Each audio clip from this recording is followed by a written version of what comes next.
Hey, it's Big Jeff coming to you from BigJeffAudio.com, representing Audiopipe today. And this is really cool, especially with all the price increases. And we're in May of 2025 watching this video, doing an unboxing, which we will get some dyno and testing done. This is the APHF-12000D H1 for 1 ohm. This way you can see it before you buy it.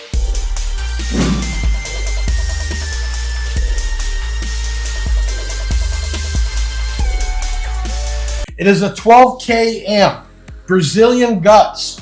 Yes, Audiopipe has the APHF line. They've had a 1500 watt, 2000, 3, 5, and 8000. Finally did a 12K. They don't want to go any bigger than that because they say the average use, and I agree, over 12K, most people don't have sufficient amount electrical to support it.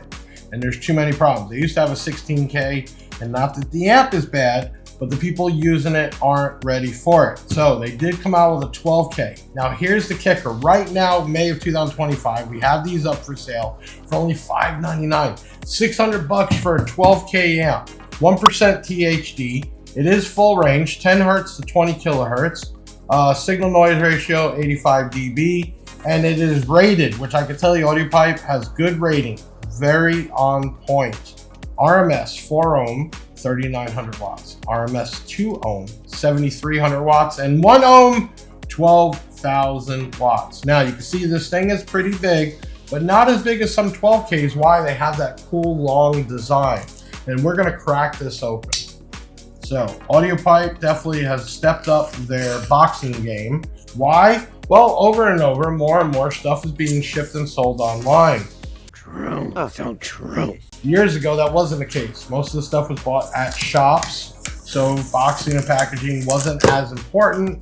Get into them. But here they have a very thick, and I mean thick, double insulated outside container, and then inside we see their box. Now, Audiopipe is never known for full color stuff. They don't believe in wasting the money and energy on that, which I can agree. Me, I'm a box guy, you know, sneakers, stuff like that. I love keeping boxes, but I'm not going to give them a negative on this one because this is just standard. All right, so get that out. All right, first thing, I'm going to grab my old tape measurer, my tape measurer. There we go.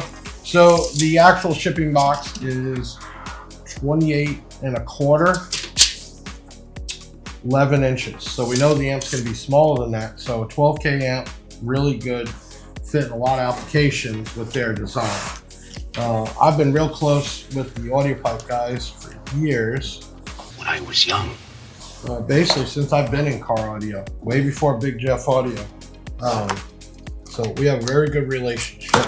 Okay. And if you want to, if you haven't done it already, hit that like button, follow us, subscribe, leave a comment. You can always leave another one at the end of the video. Again, it doesn't cost you a dime. It helps us out big time. Okay, if you want to look back, there's actually some live interviews with the guys from Audiopipe.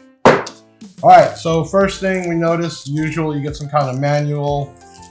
You also get a warranty card. Listen, if you buy from us, yes, we can warranty. But when you get into that real close to a year, there's a lot of times where we can't make a decision on warranty until we get it or not. I would recommend you filling out the warranty card, sending that back in to Audiopipe so they can always honor their manufacturer warranty. We do offer CPS accidental and extended. Here's how that works. After 30 days of purchase, you can make a claim. Now, some extended warranties are extended, which means you have to wait till the year or 2 years is up to make a claim. I hate that. CPS, for not much money, gives you full warranty, accident or not. Accident means I dropped it, blew it up, whatever. They will cover either the repair or fair value market to replace, just in case these aren't made anymore, not available. They will get you into something else. So check that out on our website. You can add it to your car. Okay, manual is kind of big, and the reason why is this manual covers the APHF 1500 1 and 2 ohm, the 3000 1 and 2 ohm, the 5000 1 and 2 ohm, the 8000 1 and 2 ohm, and the 12,000 1 ohm. And new just came out, which we'll get to a video in the future, the 500.4D 2 ohm. Okay. So it's a pretty thick manual, and I'm gonna try to jump to the 12K section. Okay, 12,000 here.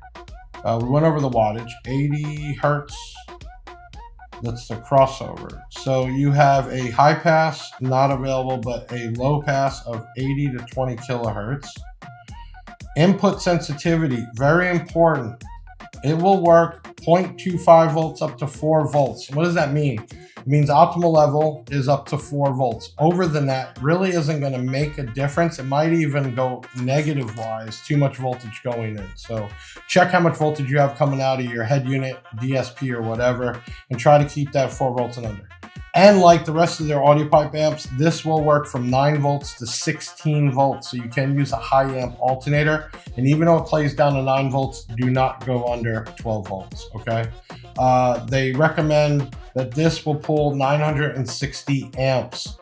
Big boy stuff here. So recommend fusing this dual powered, like dual 500 amp A&Ls. And I'm very privy to the ceramic ones. They last longer. Okay, so let's get in here. All right, Audiopipe, and again, I wouldn't say it's a negative. Some people are real about bass knobs or volume knobs. They've always just kept it simple. At least usually they're metal. It should be metal in here, but it's just basic. You're gonna get a standard telephone cord, not a Cat 5. The bass knob is metal, and it does have a power. Hold on, let me open this up. Okay, so standard volume knob, and it does have power and clip. So that is a good thing, because it is good to know clipping, because you don't want to fully clip. A little bit of clippage here and there is not a big deal. But this is metal, and the potentiometer pretty smooth with like a billet aluminum type knob on it. And you get a lengthy regular, I think they call it an RJ45. That's correct. Which is just a standard telephone cord. Okay. Packaging, like I said, incredible. You got 3 Allen wrenches. So I'm going to guess it's going to be 3 different sizes. If you were going to guess, it would be the power, the speaker, and then like the remote, and then some screws. I never use the factory screws. It's nice they put them in there, but I'm not real privy on those smaller type screws. Also depending on the application. Oh, I guess we're having. All right. Perfect. This thing has got some weight to it. Now, Audiopipe's design have always been, for the last so many years, this longer rectangular shape. Really cool. All right, here you go. So let's look at overall thems of this. We're going to go from mounting tab to mounting tab. So you are 24 inches that way and 8.5 that way. Height, just under 3 inches, like 2 3/4. So beautiful way to come out. Now, we're going to get in this because I learned this. If you see these indents, this is actually like 2 pieces, and the reason they do this is heat transfer. Audiopipe did a lot over the years with dispersing heat. These are cut out, very thick tin metal type, and the way it is kind of transfers from here to here. They've worked a lot on it over the years. Also, looking on this side, I have ground, power, power, ground. I like that. Some of the amps do powers together, grounds together. I like this because they're completely separated. What I mean by that is, let's turn on the Big Jeff cam. Big Jeff cam activated. Perfect. So if you notice here, you actually have ground, power, power, ground. So your powers can be in the middle and not worried about those two touching, and you have a gap for your ground. So if you're going to do a dual input, which you don't need on this amp, but I always believe more is better, you can. You also have a remote turn on there. So sufficient enough is 0 gauge. You can do 2 runs. More the merrier though. We do sell, Big Jeff Audio sells dual OT inputs, and you can run 4 powers, 4 grounds from your distribution end or power. I got 2 fans on this side. Let's take a look at this side. Let's turn the Big Jeff cam back on. Definitely 8 gauge mono output right here. 8 gauge for sure. You have power, clip, and protect. You have your remote in We have frequency 35 hertz to 90 and the level for the bass boost. I don't recommend using that at all. And then you also have a gain control, low and high level. Remember, this is Brazilian. And then I want everybody to pay attention because this is the first big screw up that people deny. This is input and output. Do not put two RCAs going in. The signal going into both will cause issues and possibly blowing the amp. Pay attention, input, output. So you can go in and out to another amp from here. Okay, not for daisy chain or anything, but you can go from amp to amp for the signal. If you take your RCA and you wire it in there, you will cause problems. It is the first thing, and nobody wants to acknowledge that. We usually catch them in the tech support questions, almost telling on themselves. Pay attention, do not rush your install, and definitely even shops, because it's the first thing when I see, oh, I had it professionally installed. Doesn't mean they don't screw up. They just don't want to admit to it. You need a mono signal in, not two going in. Remember that. Okay. All right. So beautiful looking black amp. You are not supposed to take this apart, but guess what? I'm Big Jeff. I get to do it. So we're going to take this off. I'm going to get the proper tools, and it looks like a torque, which normally is Phillips heads, but I like the torque. I'm going to get the right tools. We're going to pop this off, take a look at the inside, and see the Brazilian guts. All right, I'll be right back. Okay, so right now there is a sticker that is coming off because you are not supposed to take the back off. Why? They don't want you going in here and trying to be Mr. Fix-It. If there is a warranty issue, it will go in, they will test it, and they can also tell if you've been in there, not just from that sticker, but they can tell the way it's put together. I will put my signature, not because I think I'm famous, but to acknowledge this amp was used in this process, and it will be covered under warranty. The other thing is, you saw me using a drill, and let me go over another tool. I don't recommend that unless you're really good with it or you're used to your drill. I would recommend using hand tools. You don't want to strip anything out. I've used that drill and it's very low torque, so pretty good. The other thing is, I don't have my normal hook tools. They're at the other office. Let me try something else here. The other thing is, I'm used to that, and you want to use the right tool, right? The right bit, because that will strip it out too. And I am not using the right tool, but I got it. Okay. Wow. All right, we got an overhead view. We got a new camera in here. So first sign I know it's Brazilian is these transformers instead of coils, okay? The other thing, most Brazilian boards are very simple and clean the way their technology works. There is no speaker or power wire. They actually use rods. And we have multiple Mosfets. We have the fans, and then there is another fan right here. So to keep this thing cool, you can see over here, we have our power and grounds welded directly down to the board. There is a bunch of goop, which is epoxy. It's not even silicone or anything on the transformers. Let's turn on the up close and personal camera. Big Jeff up close and personal. All right. So that's what we're talking about, the goop. These things are made to take that vibration. We have Uscon 2200 Ultra 200 volt. 2, 3, 4, 5, 6, 7, 8 of those. We got our fan there. You got your rods, potentiometers, Mosfets, a ton of them all the way across.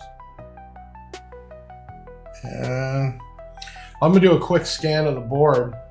And for all you amp guys, you got anything you want to comment about this or how it's put together, please do. I don't claim to be that guy. I'm learning along the way. So I do know this piece right here is basically the thermometer. When it gets hot enough, it'll turn the amp off. So I don't know what that's rated at, but I do know that.